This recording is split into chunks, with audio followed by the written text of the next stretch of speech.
जब बड़े महाराज जी कोहमरी में थे, वे एक गांव में गए। वहां नया थाना बना था। आप वहां के बिल चेक करने गए थे। रहने के लिए आपको एक चौबारे वाला कमरा दिया गया। उस कमरे से थोड़ा नीचे एक समाधि बनी हुई थी। कमरा बड़ा हवादार था। जब रात को आप वहां सोए तो पूछा कि यह समाधि किसकी है। पता चला कि यह बाबा कल्ला की समाधि है। बाबा कल्ला एक कमाई वाला साधु था। अच्छा अभ्यासी और धियों सिद्धियों वाला था। वह एक पहाड़ी इलाके में रहता था।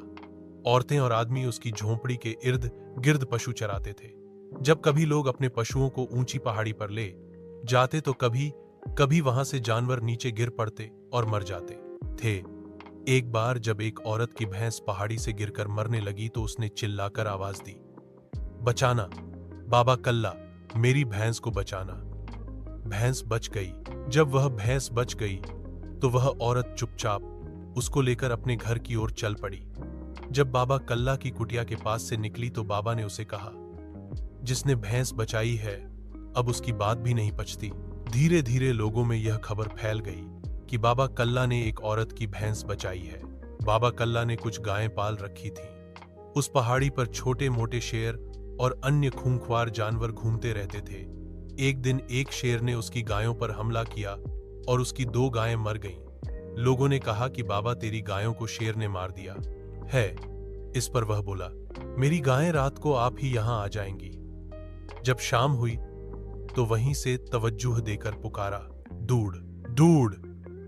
उसी वक्त गायें आ गईं और शेर मर गया। इस घटना को सुनकर बाबा कल्ला की बड़ी चर्चा हुई, लेकिन जब उसकी मौत आई तो उसे बहुत तकलीफ हुई, क्योंकि जो कमाई थी वह उसने करामातों में गोंवा दी थी। पास में कुछ नहीं बचा था। उसका एक गुरु भाई था जो हमेशा चुप रहता था।